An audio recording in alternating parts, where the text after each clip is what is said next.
जनाब अस्सलाम वालेकुम, मैं हूँ आपका मेज़बान अदनान हैदर। गुज़श्ता हफ़्ता जो गुज़रा, जब मैं लास्ट आपसे हमारा मुलाकात हुई थी, वो एतवार का दिन था और उसके बाद 4 दिन एक बहुत बड़ी पाकिस्तान में पॉलिटिकल एक्टिविटी रही। लेकिन जो उम्मीदें उस पॉलिटिकल एक्टिविटी से वाबस्ता थीं, ख़ुद पाकिस्तान तहरीक इंसाफ को और मुखालफिन को, खैर वो उन उम्मीदों पर शायद तकरीबन उसको कह सकते हैं कि पानी फिर गया, या वो उम्मीदों पर वो चीज़ें पूरी उतरी नहीं। हुआ क्या इस सारे सिनेरियो में, ज़रा इस पे भी हम बात करेंगे। और कहीं ना कहीं इंतशार नहीं होना चाहिए था, तो एक बड़े इंतशार से भी ज़रूर ये मुल्क बच गया। अगर धरने पे बैठ जाते इमरान खान साहब तो एक प्रेशर बिल्टअप हो जाता, और इस मासी सूरत हाल में एक किसी भी तरह का प्रेशर इस मुल्क के लिए नाकाबिले बर्दाश्त था। तो किसी हद तक ये अच्छा भी होगा कि खान साहब नहीं रहे, लेकिन इस पर ज़रूर हम बात करेंगे। खान साहब जो एक बड़ा नारा लगा के आए थे, मुल्तान में उन्होंने अनाउंस करना था, 2 दिन का वक्त मांगा, पेशावर पहुँचे, वहाँ अनाउंस किया, 20 लाख लोगों को लेके वो इस्लामाबाद आके वो लाखों के मजमे से उन्होंने खिताब करते हुए धरना देना था। ना वो धरना हुआ, ना 20 लाख लोग आए, ना ही इमरान खान साहब का जोशीला खिताब हुआ, ना ही उनके मुतालबात मांगने गए। लेकिन खान साहब 6 दिन का अल्टीमेटम देते ही वापस चले गए। 6 दिन पूरे होने में अभी 4 दिन मजीद 5 दिन बाकी हैं।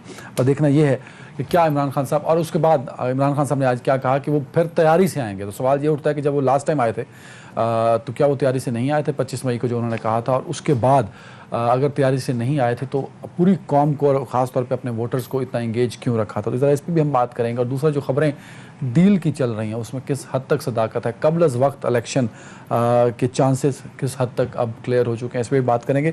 Prime minister of Pakistan Shahbaz Sharif साहब अपना पहला खिताब कौम से करेंगे बतौर वज़ीर-ए-आज़म पाकिस्तान, जो कि 9 बजे का टाइम दिया गया था, और 1 घंटा तकरीबन 5 मिनट गुजर चुके हैं। 65 मिनट गुजर जाने के बाद भी प्राइम मिनिस्टर इस पोजीशन में नहीं आए कि वो खिताब कर सकें। तो अभी से कुछ देर बाद अगर वो खिताब करते हैं तो वो भी आप सुन पाएंगे। तो वो भी हम अपने पैनलिस्ट से प्राइम मिनिस्टर का जो पहला खिताब है उस पर भी हम बात करेंगे। और इस सब पर बात करने के लिए मुझे ज्वाइन किया है सीनियर सहाफ़ी अंसारी साहब ने। अंसारी साहब, बहुत शुक्रिया वक्त देने के लिए।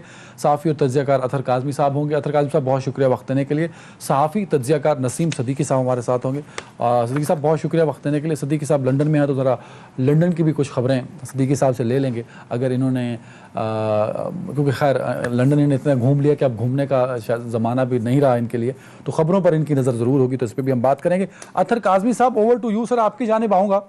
आप बड़ा सपोर्ट करते रहे खान साहब की इस मूवमेंट को, एक सीरीज़ जो उन्होंने 7 जलसों की, उसके बाद आप बड़े पुरुमीद थे कि इमरान खान साहब जो धरने का प्लान लेके आ रहे हैं वो धरना होगा, और एक अपने मुतालबात मनवा के वो उठेंगे, क्योंकि हर 7 के 7 जलसों में वो ये कहते रहे कि मेरे 2 मुतालबे हैं, असेंबली डिज़ोल्व करो, इलेक्शन अनाउंस करो, तो मैं वो धरना ख़त्म करके चला जाऊंगा। लेकिन वो अपने मुतालबात भी नहीं मनवाए उन्होंने, धरना भी नहीं दिया, 20 लाख लोगों का मजमा भी नहीं था जब वो खिताब कर रहे थे।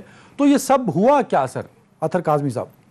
अच्छा, पहली बात तो ये है कि आपने मेरा कौन सा बयान सुना जिसमें आपने ये देखा कि मैंने कहा कि मैं सियासी बयान नहीं, काज़मी साहब तुसी तो सियासी बयान जोड़ ले सर। मैं कह रहा हूं कि बतौर तज्जियाकार सर आपने तारुफ इस तरह करवाया ना कि आपने बड़ी सपोर्ट की इस मुहिम की। तो मैं चाह रहा हूं कि आप वो जरा क्लिप 2-3 चला दें और वो ट्वीट नहीं। और सर गल सुनो, मैं वापस लेना जे तुसी अपने आप को सियासतदान समझ रहे हो।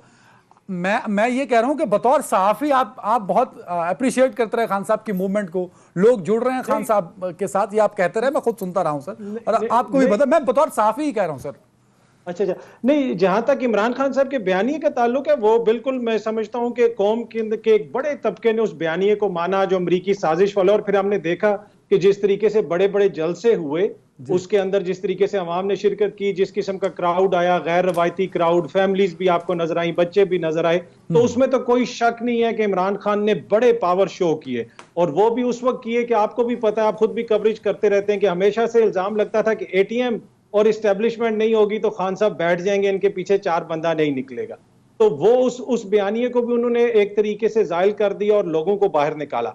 जहां तक गुज़िश्ता लॉन्ग मार्च की ताल्लुक है, उसके अंदर केपीके से जो खान साहब के साथ लोग आए वो आपने भी देखा, लेकिन जो पंजाब के अंदर इनकी लीडरशिप है उसकी कारकर्दगी मुझे बड़ी वो अबिस्मल सी लगी, मायूस कुन सी लगी, और मुझे लगता है कि खान साहब को भी उनसे मायूसी हुई होगी। वो उस तरीके से लोगों को मुतहरिक नहीं कर सके। आम वर्कर तो आया, आम वर्कर ने तो बाहर निकला, लोग भी आए, लेकिन काज़मी साहब, ये जो पंजाब की आप बात कर रहे हैं, पंजाब हमेशा वीक पॉइंट रहा है खान साहब का। पाकिस्तान की सियासी तारीख में पंजाब ने पिवट का रोल प्ले किया। भुट्टो को भी लाड़काना से लाहौर आना पड़ा था वजीर आजम बनने के लिए।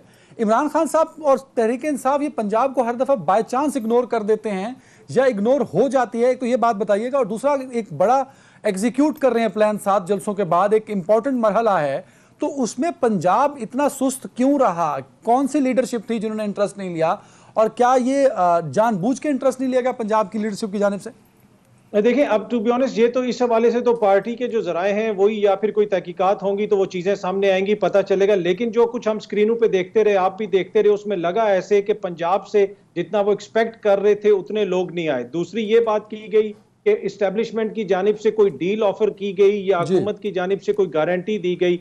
ये मैं आपको 100%, मैंने उसी दिन भी कहा था और गुज़िश्ता रात को भी ये खबर दे दी थी कि कोई डील नहीं ऑफर की गई। खान साहब को कोई गारंटी नहीं दी गई कि हम जल्दी इलेक्शन करवा रहे हैं। उसके बगैर खान साहब वापस गए हैं। और अच्छा, नहीं अतर काज़मी साहब, अब मैं यहाँ रुकूंगा। पता है क्या, टाइम आप हो गया आपकी तरफ ज्यादा, बात आपने बड़ी इंपॉर्टेंट कर दी, तो मैं आप यहीं से दोबारा अगला सवाल यहीं से पूछूंगा जो आप बात कर रहे हैं। रईस अंसारी साहब, ओवर टू यू। अतर काज़मी साहब बड़े बाखबर सहाफ़ी हैं और पीटीआई की एक्टिविटीज़ को बड़ी बड़ी गहरी और तनकीदी नज़र से देखते हैं। ये बात इनकी बड़ी वैलिड है सर। पंजाब से एक बड़ा रेला, बड़ी एक मैन पावर जो नज़र आ रही थी कि आएगी, वो नहीं आ सकी, उसकी क्या वजह है? और दूसरा, कुछ लोग ये क्लेम कर रहे हैं, खुद हुकूमती हल्के भी ये क्लेम कर रहे हैं कि पंजाब की जो पीटीआई की लीडरशिप है वो चाहती थी कि पुलिस हमें अरेस्ट कर ले। इसमें कितनी सदाकत है? ये दो चीज़ें हैं रईस अंसारी साहब। देखिए, पहली बात तो यह है कि जो हमारे भाई अपना अतर काजी ने बात की है कि पंजाब से बड़ी एक रेल आना था, वो बात दुरुस्त थी उनकी। लेकिन ये जरूर सोचें कि जिस सेंस में वो बात कर रहे हैं, जब भी पंजाब में इमरान खान कॉल देता है तो हजारों की तादाद में लोग निकलते जरूर हैं, लेकिन उनके सपोर्टर की बड़ी तादाद वो तादाद है जो पुरअमन रहना चाहते हैं, पुरअमन तरीके से निकलना चाहते हैं।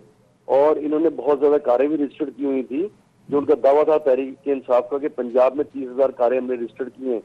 क्योंकि मैं ये जो पिछले इमरान खान के आप जलसे देखेंगे, उस जलसे में किसी ने एक पत्ता भी नहीं तोड़ा। वो जो उनकी सपोर्टर की बड़ी तादाद है वो पुरस्कून तरीके से आना चाहती है और पुरस्कून तरीके से जाना चाहती है। तो उनको ये तवक्को नहीं थी, किसी किस्म की उनको ये तवक्को नहीं थी कि उनको इस स्पीड से रोका जाएगा, और वो इसलिए बाहर नहीं निकल पाए। जिस तरह अगर दूसरी जो पार्टी कह लें, जो अगर मुस्लिम नून है, और जो मुस्लिम नून जो है उसको जो है वो मुस्लिम नून में ऐसे लोग हैं जो ज्यादा तादाद में इन हालात में बाहर आ सकते हैं, लेकिन तहरीक इंसाफ के पास जो सपोर्टर हैं वो इस किस्म के नहीं है कि ज्यादा तादाद में जो है वो इस हालात में बाहर आए, कंटेनर लगे हो, पुलिस खड़ी हो, शेल चल रहे हो, इसलिए वो ज्यादा इस तादाद में बाहर नजर नहीं आए। जो दूसरी बात आपने की, अच्छा सर एक चीज क्लियर कर दीजिएगा Raees Ansari sahab, because you are based in Lahore. क्या लीडरशिप ने लोगों को मोबिलाइज किया पंजाब के अंदर फॉर दिस धरना एंड लॉन्ग मार्च? सर ये क्लियर कर दीजिएगा। जी बिल्कुल, लीडरशिप ने मोबिलाइज जरूर किया था, लेकिन लीडरशिप जो है ना, उनको जब ये हालात देखे तो उसको निकालने के लिए नाकाम हुई है। लीडरशिप ने कोई जत्थे के सूरत में कोई नहीं निकला, वो 1-2 गाड़ियां लेके मुख्तलिफ लोग निकले हैं। इसमें वो इस चीज में नाकाम रहे कि वो पूरे की पूरी रैली लेके निकले।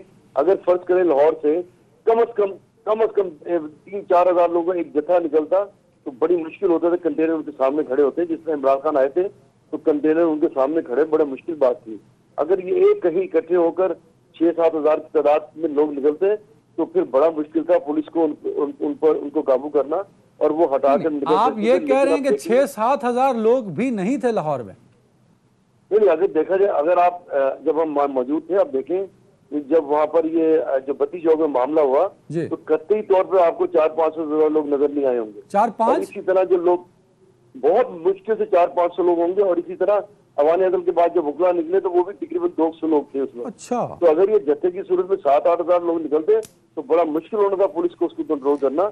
जिस तरह इमरान खान रैली के साथ आ रहे थे, वो जहां भी आए हैं वहां पुलिस ने रजिस्ट्री किया। बिल्कुल ठीक, बिल्कुल ठीक। अंसारी साहब एक और सवाल था मेरा आपके लिए, क्योंकि टाइम की भी कमी है, हमें फास्ट करना पड़ेगा। ये जो लीडरशिप लाहौर में गिरफ्तारी देना चाहती थी या गिरफ्तार होना चाहती थी, या लाहौर पुलिस इतनी मुतहर्रिक थी कि उनका सामना हो जाता था गिरफ्तारी के लिए, इसमें क्या रियलिटी क्या है एक्चुअली?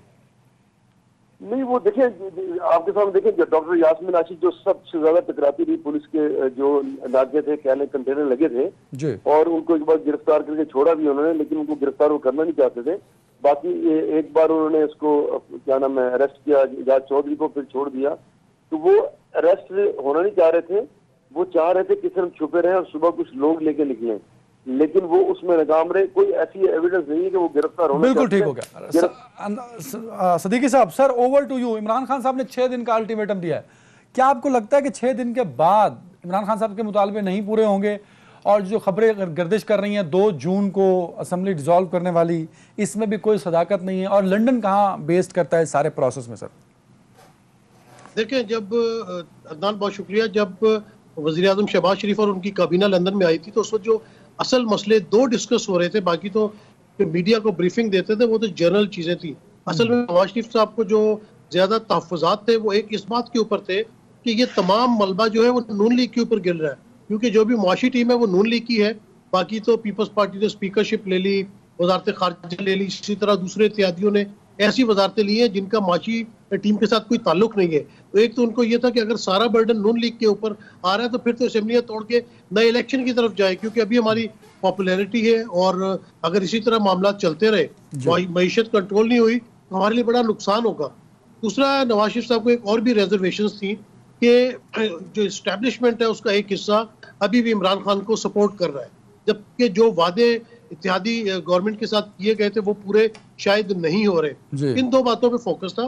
दूसरी बात जिस तरह आपने की इमरान खान साहब के धरने की और इस लाओ लश्कर को जो लेके वो आए और उन्होंने 6 दिन का अल्टीमेटम दे दिया, वहाँ पे बिल्कुल सही बात की अतर ने भी, और रईस तो खैर बहुत हमारे सीनियर भी हैं, तजुर्बेकार हैं, लाहौर को वो देख रहे हैं, बल्कि लाहौर के पूरे पंजाब को ही देखते हैं। वो जो लीडरशिप थी वो सब की सब पिशावर चली गई, वो इमरान खान साहब के पास चले गए और हर वक्त जो है वो कंटेनर पे उनके साथ मौजूद रहे। लाहौर में कोई ऐसी लीडरशिप मौजूद नहीं थी सवाए हमाद अजहर के, जिन्होंने फ्रंट फुट पे आके उन्होंने मार भी खाई, शेल भी लगा, जख्मी भी हुए।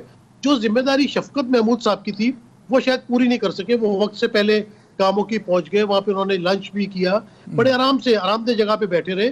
जिस तरह उमर अयूब साहब रैली को लेकर निकले हैं, जब लीडर साथ होता है तो वो एक्शन करता है, और आपने देखा कि जिस तरह उन्होंने रुकावटें हटाई, उन्होंने मार खाई। अगर सही किसी ने मार खाई है तो उमर अयूब साहब ने की है। अच्छा, इस जो सारी प्रैक्टिस की है ना पीटीआई ने, उसमें एक चीज तो सामने आ गई है कि ये रीमेकिंग ऑफ द पीटीआई था, कि पीटीआई ने पहले धरने किए, जलसे किए, एटीएम और एस्टेब्लिशमेंट का उनके साथ था, नथी किया हुआ था। लेकिन इस दफा उन्होंने वाकई एक अपोजिशन के तौर पे बाहर निकलने की कोशिश की और उसमें वाकई उन्होंने मार खाई, डंडे खाए। जिस तरह यास्मीन राशिद साहिबा लीड कर रही थी, अगर उसी तरह बाकी लीडर भी लीड करते और रस्ते और कंटेनर्स को हटा के प्लान चीजें नहीं थी। बिल्कुल ठीक है। अतर काज़मी साहब, ओवर टू यू सर। एक तो जहां आपने छोड़ा था उसको क्लियर कीजिएगा कि अगर डील नहीं थी तो खान साहब जो एक लंबा खिताब करने के आदी हैं, उन्होंने मुख्तसर खिताब क्यों किया? और खान साहब जो हम सबको ये कह रहे थे कि मैं आके धरने पे बैठूंगा, जब तक मुतालबात नहीं मानोगे भाई मैं उस धरने से नहीं उठूंगा। धरनों का गुरु धरना दिए बगैर चला गया सर, तो ये क्यों हुआ, कैसे हुआ, जरा ये बताइएगा। और दूसरा सर, ये जो 20 लाख बंदा लाने की बात कर रहे हैं, और आप खुद अभी मेरे शो में भी आप कह चुके कि इमरान खान साहब के साथ पब्लिक निकलती है। आई एंडोर्स विद यू, क्योंकि 7 जलसों में से तो 3 जलसे मैंने अपनी आंखों से जाके देखे, वहां हजारों की तादाद में मजमा था। आई एडमिट दैट 1.5 करोड़ के शहर से 7,000 बंदा नहीं निकाल सका। एक ग्राउंड रिपोर्टर जिनके पास लाहौर को करीब से देख रहे थे, रईस अंसारी साहब, हम तो यहाँ इस्लामाबाद में थे, तो एक बड़े शहर से, बड़े आबादी वाले शहर से वो 7,000 बंदा भी नहीं निकाल सके, तो 20 लाख बंदा कहाँ से पूरा करना था उन्होंने? 2 चीजें। अच्छा देखिए, एक तो बात यह है कि जहां तक लाहौर का ताल्लुक है, डॉक्टर यास्मीन राशिद को हमने देखा कि बार बार उनकी गाड़ी रोकते थे। 4-5 हजार बंदा दूर, अगर हार्डकोर उनके साथ 600-700 वर्कर भी होता तो सिचुएशन बिल्कुल डिफरेंट होती। वहां पे यही नजर आ रहा था कि 10-15 बंदे हैं और पुलिस इजीली कर लेती है। तो बिल्कुल लैक ऑफ प्लानिंग थी एक तरह से। और दूसरा, उसका थोड़ा सा क्रेडिट हमें पंजाब हुकूमत को भी देना पड़ेगा और उन लिस्टों को भी देना पड़ेगा। नहीं, अथर भाई मैं कुर्बान जाऊं सर, पंजाब हुकूमत में जरा नाम लीजिए ना, किसको देना चाहिए? हमजा शहबाज को देना चाहिए, नून लीग को देना चाहिए? नहीं, जो नए उनके इत्तेहादी है ना, मुनरिफ अराकीन, जिन्होंने लिस्टें दी कि कौन सा वर्कर किधर रहता है, किसने कितने। सर गल सुनो, मतलब वेल लेफ्ट कर देता है तुसी। मतलब आपने कहा पंजाब गवर्नमेंट, मतलब अगर आपको नसीम सदीकी साहब की मुस्कुराहट नजर आ रही है ना, तो मेरा सवाल पूछने की भी गुंजाइश नहीं उस मुस्कुराहट के बाद आपसे। जी नहीं, हमजा शहबाज साहब की हुकूमत है जी, अभी तक तो वही है। और credit goes to Hamza Shahbaz. Attar Kazmi ये क्लेम कर रहा है जी जी बिल्कुल, पंजाब पुलिस ने जितना ऑपरेशन किया, बंदे शंदे इनके उठाए, एक 400 से ज्यादा छापे मारे, उसमें काफी ज्यादा लोगों को गिरफ्तार वगैरह किया, वो तो देखिए उन्होंने अपना एक्शन वगैरह किया। लेकिन जहां तक ये ताल्लुक है कि इमरान खान साहब बैठे क्यों नहीं, उसमें दो चीजें। एक चीजें तो ये है कि आपको पता है कि बात अदालत में चली गई थी, अदालत के अंदर जो सब कुछ होता रहा, और खान साहब ने पहले कहा कि आप डी चौक में आए। मैं सारा दिन डी चौक के अंदर खुद मौजूद रहा, जिस वक्त पहला शेल गिरा उस वक्त भी मैं कुछ सहाफी दोस्तों के साथ, हम लोग आगे ही खड़े हुए थे, वहां पे हम बात वगैरह कर रहे थे। तो उस वक्त से लेके पूरी रात जितनी वहां पे शेलिंग हुई, फिर हमें वहां पे कुछ बताया गया, और वहां पे मैं ये बात नहीं कर रहा कि कोई पीटीआई की मुकामी, पीटीआई की टॉप टियर लीडरशिप जो खान साहब के साथ थी, उन्होंने बताया कि हम डिले करेंगे, हम अंधेरे में नहीं आएंगे, हमें इस तरह की इतलात मिल रही है कि हमारे खिलाफ एक्शन हो सकता है, वहां पे गोली चल सकती है और खून खराबा हो सकता है, तो हम लोग सुबह पहुंचेंगे। ये मैं आपको इतला दे रहा हूं, रात को 2:30-3 बजे तक ये चीजें बिल्कुल पीटीआई की जो सीनियर क़यादत है उसके दरमियान ये चीजें डिस्कस हो रही हैं। 24 और 25 मई की दरमियानी शब की बात कर रहे हैं आप?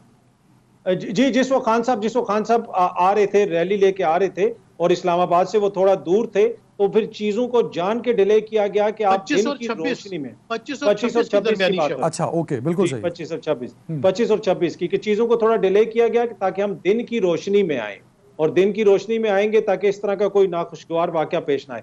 लेकिन ये एक था, ऑब्वियसली अगर खान साहब आ रहे थे, उन्होंने लोगों को कहा था कि आप डी चौक पहुंचे, तो वर्कर तो वहां पे लड़ता रहा, वो हमने पूरी रात देखा। जो भी इस्लामाबाद का रिपोर्टर है वो आपको बता सकता है कि डी चौक में पूरी रात क्या होता। लेकिन ये जो खान साहब का फैसला था, इसमें लेकिन अथर भाई मैं भी वहीं था, डी चौक। सर मैं भी डी चौक था। ये बात तो आप भी मानेंगे कि 1 लाख बंदा भी नहीं था डी चौक में। नहीं, 1 लाख तो नहीं था जी। देखें, जब जो मूविंग क्राउड होता है, मूविंग क्राउड कभी भी लाखों में नहीं होता। गाड़ियों में आप देखते हैं लाखों में लोग तो नहीं लेके आ सकते ना। जब एक जगह पे लोगों ने जमा होना होता है, वो आहिस्ता आहिस्ता क्राउड जमा हो, फिर वो आप कह सकते हैं चंद हजार लोग थे। लेकिन तो साहब यही मैं पूछना चाहता हूं ना, खान साहब ने कहा मैं 20 लाख लोग लाऊंगा, वो ना ला सके। खान साहब ने कहा मैं धरना दूंगा, नहीं दिया। खान साहब ने कहा कि मैं अपने मुतालबात मनवाऊंगा, वो भी नहीं मनवाए। तो ये सारी चीजें क्या मतलब, क्या ऐसा क्या हुआ कि सब कुछ ही मिसप्लान्ड हो गया सर? नहीं, देखें, कुछ चीजें तो हमने डिस्कस की ना कि किस तरीके से पूरे मुल्क को ब्लॉक किया हुआ था। कोई सहाफी भी, आप लाहौर से इस्लामाबाद तो छोड़ दें, इस्लामाबाद से लाहौर नहीं जा सकता था। कोई किसी के लिए भी रास्ते नहीं खुले हुए थे। तो जिन्होंने फैमिलीज ने आना था, जिस किस्म का क्राउड पीटीआई के जलसों में आता है, लेकिन बिल्कुल ठीक सर, बिल्कुल ठीक। अतर भाई जल्दी से, आप कह रहे हैं डील नहीं हुई, ये बात किस हद तक दुरुस्त है कि बिना डील के इमरान खान साहब 6 दिन का अल्टीमेटम देते ही चले गए? मैं ये बिल्कुल 100% कंफर्म आपसे बता रहा हूं कि खान साहब को कोई गारंटी नहीं दी गई, कोई डील नहीं दी गई, और किसी किस्म की डील उनको ऑफर नहीं की गई उसके बगैर के। और एक छोटी सी चीज जो बड़ी इंपॉर्टेंट चीज है, और खान साहब जो वहां से गए हैं, पीटीआई की 99% क़यादत भी लाइल्म थी। सिर्फ 1 या 2 बंदों को पता था कि खान साहब ने ये कॉल ऑफ कर दिया। बाकी जिसको भी फोन किया वो सरप्राइज, वो हमसे पूछ रहा था, हैं ये क्या हो गया, तो किसी को नहीं पता था। टोटल पीटीआई में 2 या 3 बंदों को पता था। रईस अंसारी साहब, सर ये बताइएगा सर, ये जो बार बार डील की बातें हो रही हैं और अतर काज़मी साहब कह रहे हैं कि डील नहीं हुई, इसमें किस हद तक सदाकत है? क्या इमरान खान साहब बिना डील के चले गए? और इमरान खान साहब का सारा प्लान अगर फ्लॉप हुआ है, क्या वो वाकई फ्लॉप हो गया तभी इमरान खान साहब को इसको कॉल ऑफ करना पड़ा? सर देखिए, जो इमरान खान ने दावा किया था 20 लाख लोगों को लाने का, वो तो नहीं ला सके जी। तो अगर इस अंदाजे में आप कहें कि इतने लोग नहीं थे, तो इसमें कह सकते हैं कि उसमें कमी रही, और शायद उसको इनका मलाल भी होगा। ये क्या नहीं, आपने जो कहा फेल होने की बात, वो फेल होना कह भी सकते हैं। लेकिन दूसरी जानिब जो जहाँ तक डील की बात है, मेरा ख्याल इमरान खान कोई इस वक्त डील करने की पोजीशन में नहीं है, वो करेंगे भी नहीं। और जो ये कहा जा रहा है कि बड़ी कोई अहम शख्सियत की जो है सुबह फजर के वक्त कॉल आई, जो मेरे जराए है वो ये कहते हैं कि इस किस्म की कोई कॉल नहीं आई, ना सुनी उन्होंने। और आप प्रेस कॉन्फ्रेंस में भी देखें, जब कॉल आई थी शाह महमूद कुरैशी को, उसमें उन्होंने कहा था इसको बंद कर दो, वो भी उसी किसी तरफ से आई होगी, तो उन्होंने उसको भी सुनने से मना कर दिया था। तो जहाँ तक मेरा ख्याल है कि जब इस्लामाबाद पहुंचे थे इमरान खान, उस वक्त जो लोग थे वो खासी तादाद में वहाँ मौजूद थे, और वो 4 लोग थे। तो इमरान खान, जहाँ तक मेरा ख्याल है, जो इमरान खान ने कहा है, अगर वो 4 लोग थे, उन पे जिस तरह पुलिस का पूरी रात एक्शन होता रहा, शेल फेंके जाते रहे, अगर उस दौरान एक्शन पुलिस का होता और शेल फेंकते और वो लोग आमने सामने आ जाते, तो मुल्क में बड़ा हादसा भी हो सकता था। क्योंकि वो पूरी रात आप देखेंगे लाहौर में, जो मैंने पहले आपसे बात की कि जो इमरान खान का सपोर्टर है वो अमन वाला सपोर्टर है, जिस रात ये मामला हो रहा था लाहौर लिबर्टी में तकरीबन 3 से 4 हजार लोग जमा हो गए थे। और अगर ये, मैंने आपको पहले भी कहा, अगर कंटेनर ना होते तो ये हजारों की तादाद में लोगों ने खुद ही चले जाना था लाहौर से। तो उस वक्त लाहौर में शेलिंग शुरू कर दी गई। जहां तक मेरा ख्याल है, जो इमरान खान ने कहा शायद वो दुरुस्त का है, इसमें डील की बात कहीं भी नहीं है। और वो उस वक्त क्राउड चार्ज था, अगर कोई पुलिस एक्शन करती और जवाबी एक्शन होता। नहीं रईस अंसारी साहब, इस सारे जो आपका जवाब है, मैं इसका बड़ा एहतराम करता हूँ, बड़ा रिगार्ड करता हूँ सर, लेकिन आप एक क्राउड को कह रहे हैं कि वो एक बड़ा पुरअमन क्राउड है और वो जो है किसी तरह का तकरार नहीं करना चाहता। तो सऊदी अरब में जो कुछ हुआ वो भी इन्हीं का क्राउड था। जब इमरान खान साहब का यहाँ धरना था, जो कुछ पार्लियामेंट की दीवारों के साथ और सुप्रीम कोर्ट के जंगलों के साथ होता रहा, वो भी यही क्राउड था। पीटीवी की बिल्डिंग के साथ जो कुछ हुआ वो भी यही क्राउड था। इस्लामाबाद के प्राइवेट होटल में अफ्तारी के दौरान जब माँ बहन की खुदा न खास्ता अल्लाह माफ़ करे गालियाँ दी गई रमज़ान में, वो भी यही क्राउड था सर। तो ऐसे क्राउड को आप कैसे क्लेम कर रहे हैं कि वो बड़ा पुरअमन क्राउड है और इस रेजिस्टेंस की वजह से वो बाहर नहीं निकल सका? लेकिन मैं आपको बताऊं, जो आप धरने की बात कर रहे हैं, वो पहले दिन वो मामला नहीं हुआ था। जो पीटीवी पे चढ़े थे जी, तो पहले दिन कुछ नहीं हुआ था। वो आप मुझे इतना दिन याद नहीं कितने, वो तो तकरीबन आखिर में ये मामला शुरू हुआ था। तो इसी तरह जो आपने जो बात कर रहे हैं, जो वहां पर हुआ है सऊदी अरब में, अगर सऊदी अरब में वो नारे लगाए गए हुकूमत के जो इस वक्त मौजूद थे लोग, तो वहाँ हुकूमत के जो लोग थे उनके हक में भी नारे लगते रहे। वो हमारे लिए बहुत मुकद्दस मुकाम है। वहाँ किसी के हक में, किसी के खिलाफ कोई नारेबाजी नहीं होनी चाहिए। रोजा रसूल हो या हरम शरीफ हो, खाना काबा हो, वहाँ आप ये देखेंगे, आपने वहाँ हक में भी नारे लगते देखे लोगों के, तो खिलाफ भी लगे। लेकिन दोनों सूरतों में ऐसा नहीं होना चाहिए। वहाँ ऊंची आवाज में लोग बात नहीं करते, इसलिए वहाँ किसी किस्म का नारा लगाने की जरूरत नहीं है। लेकिन जो आपने बात की कि जो जितनी देर धरना रहा उतनी देर चलता रहा, लेकिन ये तकरीबन शाम से रेगुलर शेयरिंग की जा रही थी। जब एक आदमी को एक धक्का दे, दूसरा धक्का दे, तीसरा धक्का दे, चौथे पर वो रजिस्ट होकर आपको फायर बैक भी करेगा। इसमें डाउट ये था कि जो शाम से बार बार शेयरिंग हो रही थी। बिल्कुल सही। रईस साहब, मुझे ब्रेक पे जाना सर, ब्रेक पे जाना सर, जल्दी से एक बात बताइएगा। अगर जो इमरान खान साहब ने एक लॉन्ग मार्च करके कॉल ऑफ कर दिया धरना और अपना सारा मार्च, इससे इमरान खान साहब को पॉलिटिकल फायदा हुआ या नुकसान हुआ सर? इसमें देखिए, जो अगर ईमानदारी से पूछा था, इसमें तो पॉलिटिकल थोड़ा नुकसान हुआ उनको। अच्छा, नुकसान हुआ। जो उन्होंने बात की थी धरना देने की, बिल्कुल ठीक। ब्रेक पे जा रहा हूँ। रईस अंसारी साहब, कंक्लूड कर दिया आपने सर ये पॉइंट वेरी, इस पे बात हम करेंगे एक ब्रेक के बाद। और ब्रेक के बाद हुकूमत वक्त अंदर जो बिल पास करा रही है और जो तरमीम की थी इमरान खान साहब की गवर्नमेंट ने, उसको ख़त्म कर रही है, क्या वो अपना मकसद पूरा करने में फॉरवर्ड है और कर रहे, उसमें बड़ा एक्टिवली रोल भी प्ले कर रहे हैं? तो उसका इम्पैक्ट क्या आएगा और क्या अपने फ़ायदे लेने के बाद वो डिसॉल्व कर भी सकती है या नहीं, इस पर बात करेंगे ब्रेक के बाद। Welcome back Naseem Siddiqui sahab. Sir ये बताइएगा कि जो कब्ल वक्त इलेक्शन का मुतालबा इमरान खान साहब का, कुछ लोगों का मानना है कि वो मुतालबा इत्तेहादी हुकूमत को भी सूट करता है। क्या ये बात दुरुस्त है? अगर ये दुरुस्त है तो क्या ये मुमकिन हो पाएगा? एक और दूसरा ये बताइएगा, खान साहब अगर अब दोबारा आते हैं और उनको ये मौका मिल जाता है, अगर वाकई डील नहीं हुई जो अतर काज़मी साहब कह रहे हैं, और इमरान खान साहब दोबारा आ जाते हैं, तो क्या वो अपना मुतालबे मनवा के उठेंगे, तैयारी करके आएंगे, या अगली बार भी कुछ ऐसा ही कर सकते हैं वो? देखिए अदनान, बहुत अच्छा सवाल है आपका और बड़ा यानी कि थॉट प्रोवोकिंग किस्म का ये सवाल है जी। बात ये है कि अभी अगर इलेक्शन हो जाते हैं, वैसे सूट तो इनको भी करता है बिल्कुल। अब जो इस वक्त इत्तेहादी हुकूमत है, क्योंकि सुप्रीम कोर्ट के फैसले के बाद आपने देखा है कि वो कहीं पे भी स्टैंड नहीं कर रहे। उनके पास 174 वोट है और अगर 3-4 वोट आगे पीछे हो जाते हैं तो उनकी हुकूमत गिर जाती है। तो वो हर वक्त सूली के ऊपर लटके रहेंगे। तो वो खुद चाहते हैं, नून लीग बल्कि चाहती है, नवाज शरीफ साहब चाहते हैं कि एक भरपूर इलेक्शन हो, क्योंकि पंजाब में उनको बहुत ज़्यादा सपोर्ट हासिल है और पंजाब से अगर वो विन करते हैं तो वो वफाक में भी हुकूमत बनाएंगे और इस तरह ब्लैकमेलिंग नहीं होगी कि छोटी छोटी जमातें जो हैं वो उनसे वजारतें मांगे या अपनी डिमांड्स पूरी करवाएं। इमरान खान साहब को भी सूट करता है, क्योंकि उनकी आपने देखा है कि जब उनकी हुकूमत बनाई गई है वोट ऑफ नो कॉन्फिडेंस के जरिए, तो उनकी पॉपुलैरिटी बहुत इंक्रीज हुई है। अगर आप देखें कि इस जो धरना था या ये जो लॉन्ग मार्च थी, इसमें लोग कम आए, उसकी वजह बिल्कुल रईस अंसारी ने ठीक कही थी कि देखिए इसमें डिफरेंट तरह के लोग हैं। इसमें यंगस्टर्स हैं जो बहुत ज्यादा एक्टिव होते हैं, उसके बाद फैमिलीज हैं, फैमिलीज बच्चे लेके आती हैं। बिल्कुल ठीक। टीयर गैस का जो इस्तेमाल किया गया उसकी वजह अतर काज़मी साहब बिल्कुल सही, गॉट द पॉइंट, टाइम की कमी है। अतर काज़मी साहब, क्या दो चीजें हैं, जरा 2 मिनट हैं और 2 ही चीजें हैं। जो तरमीम उन्होंने की थी इमरान खान साहब ने, इन्होंने वो सारी खत्म कर दी। ईवीएम, जो हमारे ओवरसीज पाकिस्तानियों का वोट था, नैब कवानीन, इन्होंने तो जो इनको चाहिए था इत्तेहादी गवर्नमेंट ने वो तो अपना टारगेट सर अचीव कर लिया, उनको तो फायदा पहुंच गया एक। और दूसरा, कितना आपको आपके सोर्सेज क्या कहते हैं कि इंटरम सेटअप की जो ये अफवाह है इसमें कितनी सदाकत है और कब तक मुतवक्के है इंटरम सेटअप? देखिए, ये जो है ना कि जी ये हुकूमत ये चाहती है कि हम भी फौरन इंतखाबात में चले जाएं, इसको मैं इसको मानता नहीं हूँ, इस थ्योरी को मैं बाय नहीं करता। इन्होंने हर जायज नाजायज हरकत करके इक़्तिदार के ऊपर कब्जा किया है। वो लोग जिन्होंने एक दूसरे को घसीटना था, जिन्होंने एक दूसरे की माओ बहनों के हवाले से किस किस्म की बातें की, जो तस्वीरें फेंकवाई, अभी आप जिक्र कर रहे थे कि कारकुन ने वहां पे नारा लगा दिया, नुसरत भुट्टो और बेनजीर भुट्टो की जो किरदार खुशी की गई, जो जो अल्फाज उनके खिलाफ इस्तेमाल किए गए, वो आज सारे इकट्ठे किस चीज से हुए हैं? वो उनके दुख इस वक्त मुश्तरका हैं, उनके ऊपर जो करप्शन के मुकदमात हैं, जब तक वो अपनी चीजों को सेटल नहीं करेंगे वो कभी भी हुकूमत नहीं छोड़ेंगे।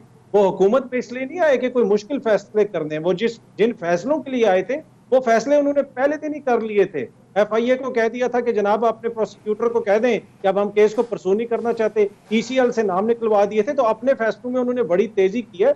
इमरान खान की तो इस वक्त सियासत स्टेक पे है, इनकी पूरी कमाई भी जो है वो बर्दाश्त नहीं कर सकते कि हमारी हुकूमत जाए। और दूसरा, शहबाज शरीफ साहब 3 दफा भी इतनी सियासत कर लें तो वो कभी भी वज़ीर आज़म नहीं बन सकते थे। डू यू रियली थिंक कि शहबाज शरीफ 1 महीने के बाद कहेगा कि मुझे घर भेज दो? कभी भी नहीं जनाब, वो इनको खींचेंगे। लेकिन अतहर काज़मी साहब, मैं कता कलामी की माफी चाहते हुए, सर कल से ये कहा जा रहा था कि शहबाज शरीफ आज खिताब करेंगे, 2 दफा टाइम दिया गया, 8 बजे, 9 बजे, फिर 10 बजे, 2.5 घंटे हो गए, शहबाज शरीफ खिताब नहीं कर सके। एक शख्स जो खिताब तक का टाइम देके उस पर पूरा नहीं उतरता, फैसले करवाने के लिए वो लंदन जाता है, पेट्रोल की कीमतें बढ़ानी होती हैं तो 1.5 महीना इंतजार करता है, तो इस तरह की गवर्नमेंट कितना अरसा चलेगी सर? लेकिन सर ये तो शहबाज स्पीड है ना, ये तो स्पीड बड़ी मशहूर थी, इन्होंने तो सियासत सिखानी थी, इन्होंने तो हमें बताना था कि चीजें हाल किस तरह होती हैं। तो ये सारे ही बड़े तजर्बाकार हैं। देखिए अभी जो सूरत हाल का हमें सामना है ना अदनान साहब, इसमें सिर्फ शहबाज शरीफ नहीं, इसमें जरदारी साहब भी शामिल हैं, इसमें मौलाना साहब भी शामिल हैं, असफंजान वली साहब भी शामिल हैं। ये इन तमाम लोगों की सियासत और सियासी बसीरत और जमहूरियत का नतीजा है। तो सिर्फ शहबाज नहीं, ये सब। सर ये आपका पॉइंट बोरो करते हुए रईस अंसारी साहब, ये जो पाकिस्तान के बड़े सियासतदानों का इकट्ठ है सर, जिन्होंने ये हुकूमत बनाई जिसको हम इत्तेहादी हुकूमत कहते हैं, फायदा किसका हुआ, नुकसान किसका हुआ, सबसे ज्यादा नुकसान किसका हुआ? पहली बात तो यह है जो आपने जो बात की अभी कि देखिए प्राइम मिनिस्टर जो होता है उसको वक्त चाहिए होता है कि वो अपना जो है काम करे। लेकिन इस हुकूमत के बनने के बाद मैं देखता हूँ वज़ीर आज़म रोज इन सबसे मिल रहे, कभी वो बुकी साहब से मिल रहे होते हैं, कभी वो MKN से मिल रहे होते हैं, कभी पीपल्स पार्टी, दिन में 6 बार तो बेचारे वो इनसे मिलते हैं। जब रोजाना 6 बार इनसे मिलेंगे तो काम किस वक्त करेंगे? बाकी जो दूसरी बात आपने की कि ये फायदा किसका हुआ, जो ये इकट्ठ हुआ है इस वक्त, जो लास्ट यकीन साहब को पता है मेरी एक मुलाकात हुई थी 9 नवंबर को नवाज शरीफ साहब से, तो उसमें उस वक्त तक वो इस पर ही कायम थे कि अगर चाहते तो वो गवर्नमेंट तोड़ देते, वो नहीं तोड़ना चाहते थे। बहरहाल वो ये कह लें कि जो सीनियर क्यादत है नून लीग की, वो उसकी मान ली, उनके ट्रैप में आगे हो गया। लेकिन जब ये बातें बनी इसमें फायदा पीपल्स पार्टी को हुआ है। देखिए पीपल्स पार्टी ने फायदा उठाया और ये कह रहे जो जब इंसान के जो जेल में होता है ना, 11 साल कैद रहा है मुस्लिम नून के दौर में अपना जरदारी साहब, वो बोलते नहीं उसको, उन्होंने प्राइम मिनिस्टर आगे किया शहबाज शरीफ साहब को। इतना महंगा पेट्रोल होगा, आपको पता है कि जब पेट्रोल महंगा, जो लोग इकोनॉमी को समझते हैं, जो हालात को समझते हैं, जिस तरह इंग्लैंड में है, वो रोज पेट्रोल की कीमत बढ़ाते हैं, वो नहीं बर्दाश्त हो सकता गवर्नमेंट से, या रोक के रखते हैं। तो उन्हें पता पेट्रोल बढ़ना है, बिजली की जो कीमतें बढ़नी है, इससे महंगाई भी होनी है, तो सारा जो तनकीद होनी है वो शहबाज शरीफ पे होनी है, सारी नून लीग को नुकसान होगा। और जहां तक हमें इतना है कि जो आगे इलेक्शन आने हैं उसमें कुछ सीटें भी इन्होंने इस दौरान अपने लिए कहा कि जी जहां हमारे लोग खड़े होंगे इन सीटों पर, वो आपके लोग खड़े नहीं होंगे। अल्टीमेटली जहां तक मुझे नजर आ रहा है पीपल्स पार्टी को कुछ फायदा हुआ है, नुकसान इसमें नून लीग का हो गया काफी सारा। और अगर इसी तरह ही चलता रहा, अगर ये जल्दी हुकूमत इलेक्शन ना हुए, तो जो मुझे नजर आ रहा है इसमें मुस्लिम लीग नून का मजीद नुकसान हो जाएगा, क्योंकि लोग यहाँ उससे अब 90% लोग कुछ नहीं जानते, कीमतें बढ़ेंगी, वो तनकीद देना शुरू करते हैं, बल्कि गाली निकालना शुरू करते हैं। बिल्कुल ठीक है, एक ब्रेक पे जाना शुरू हो जाएंगे। बिल्कुल ठीक, एक ब्रेक पे जाना नाज़रीन, और ब्रेक के बाद जो माशी चैलेंज हुकूमत के लिए, वो बड़े सख्त हैं, क्या वो निपटने की अहलियत है इसके पास और किस तरह निपटेगी? एक ब्रेक के बाद। रईस अंसारी साहब, 60 सेकंड्स। महंगाई, माशी चैलेंजेस और ये सारा बर्डन है सिर्फ और सिर्फ इत्तेहादी हुकूमत में पाकिस्तान मुस्लिम लीग नून पे। 1 मिनट है आपके पास सिर्फ। ओके सर, जवाब आपका। जी, देखिए, जो इत्तेहादी हुकूमत आपने की और ये माशी जो उनके पास बुरहान है, ये माशी बुरहान तो जनाब ये पहले से जो इमरान खान थे उनको भी पता था, कि उनके सामने भी था। तो जहाँ तक मेरा ख्याल है कि इस वक्त जो पब्लिक है उसको समझाने की बहुत जरूरत है। और जो इमरान खान साहब है, मेरे नजदीक उन्होंने गलती की थी, उन्हें पेट्रोल की कीमतें बढ़ा देनी चाहिए थी, क्योंकि अगर इकोनॉमिकल कंडीशन खराब हो और मुल्क डिफॉल्ट कर जाए तो श्रीलंका जैसी सूरत हाल बन जाएगी, ना फिर नून रहेगी और ना तहरीक इंसाफ रहेगी और ना ही कोई इनका इत्तेहादी पार्टी रहेगी। तो इसलिए उन्हें चाहिए था, और लिहाजा इस हुकूमत को जो है अभी जो स्टेप लेने जा रही है तो बड़े हार्ड स्टेप, उनकी सियासत के लिए तो बहुत खतरनाक है, लेकिन ये मुल्क के लिए खतरनाक नहीं है। ये एक, क्योंकि अब जो सूरत हाल रशिया की है और यूक्रेन की, उसकी वजह से जहाँ ये पेट्रोल का मामला आया, अभी आप देखिएगा जो गंदम की कीमत बढ़ रही है, दुनिया की 40% गंदम जो है यूक्रेन और रूस में पैदा होती है, वो बड़ा बुरा आने वाला अगर इंपोर्ट में करना पड़ेगा। Got the point. Attar Kazmi साहब, इंटरम सेटअप की अफवाहें और हफीज शेख का आना क्या कोइंसिडेंट है सर? अत्तर साहब की आवाज दो यार, अत्तर साहब की आवाज। जी, आपको मेरी आवाज आ रही है? जी, आ रही है सर, आ रही है। जी, मैं कह रहा था कि मुझे नहीं लगता है कि ये हुकूमत इस वक्त इंटरम सेटअप बनाने की तरफ जा रही है, और ना ही किसी और हल्के की कोई इस वक्त ऐसी ख्वाहिश होगी। जहां तक ये ताल्लुक है पेट्रोल की प्राइसेस का, मईशत का आपने जिक्र किया, इमरान खान ने 14 दफा पेट्रोल की कीमत बढ़ाई, उसकी सियासी कॉस्ट भी पे की। ये एक दफा नहीं बढ़ा सके इसलिए कि ये सियासी कॉस्ट पे करने के लिए तैयार थे। फैसला इन्होंने करना था मुल्की मुफाद या सियासी मुफाद, तो इन्होंने सियासी मुफाद के अंदर इस चीज को लटकाए रखा, लोगों से गारंटियां मांगते रहे कि हमें आए, हमारी सपोर्ट करें, तो उसमें फिर पूरी कौम ने देखा कि उसका क्या नतीजा निकला। बिल्कुल सही। Naseem Siddiqui sahab, sir over to you. ये जो सारा बर्डन है, अगर वाकई असेंबलियां नहीं डिसॉल्व करते और इसको कंटिन्यू रखते हैं, जो कि खुद दावे भी कर रहे हैं, अत्तर काज़मी साहब तो बतौर साफ़ी बता रहे हैं, बट इट्स रियलिटी के कल से प्राइम मिनिस्टर के कल खिताब से आज शाम राना सनाउल्लाह के आखिरी टॉक शो तक जिन्होंने किया, वो ये कह रहे हैं कि वी विल स्टैंड और हम हुकूमत नहीं गिराएंगे, असेंबलियां अपनी मुद्दत पूरी करेंगी। तो ये सारा बर्डन क्या नून लीग अपने सर पे उठा लेगी और क्या वो इसको बर्दाश्त भी कर पाएगी, इसके कॉन्सिक्वेंसेस को? सर देखिए अदनान, इन्होंने बहुत ही गलत फैसला किया। मेरे अपनी जो बसीरत है, जो थोड़ा तजुर्बा है स्टूडेंट लाइफ का, सहाफत का, पॉलिटिक्स का, ये बड़ा गलत जो इकदाम किया गया, ये फैसला किया गया इत्तेहादी हुकूमत की तरफ से इस वक्त गवर्नमेंट में आने का। क्योंकि ये जितने अरसे भी रहेंगे, ये अभी रहते हैं 6 महीने, 9 महीने, 3 महीने, इनकी अब जो है वो बदनामी ही बदनामी है। नून लीग अगर अकेली होती तो शायद उसका पंजाब में बहुत बड़ा वोट बैंक है, लेकिन जिस तरह उन्होंने जरदारी साहब के साथ, फजलुर रहमान के साथ एक इत्तेहाद बनाया, उससे अवाम के अंदर नेगेटिविटी भी बहुत ज्यादा है। अगर आप ओवरसीज की बात करते हैं, यहाँ तो मैंने देखा है कि 99.9% लोग इमरान खान के साथ हैं। पाकिस्तान में भी जो आपने जलसे जुलूस देखे, मैंने ऐसे ऐसे लोगों को उसमें जाते देखा कि जिन्होंने सारी जिंदगी पॉलिटिक्स में हिस्सा ही नहीं लिया या उन्हें कोई इंटरेस्ट ही नहीं था। तो जब वोट की बात आएगी, जब इंतखाबात की बात आएगी, तो मेरा जो अंदाजा है वो मैं कह रहा हूँ इस तरह इमरान खान को वोट पड़ेंगे सॉरी, जिस तरह टिकटें ब्लैक होती थी।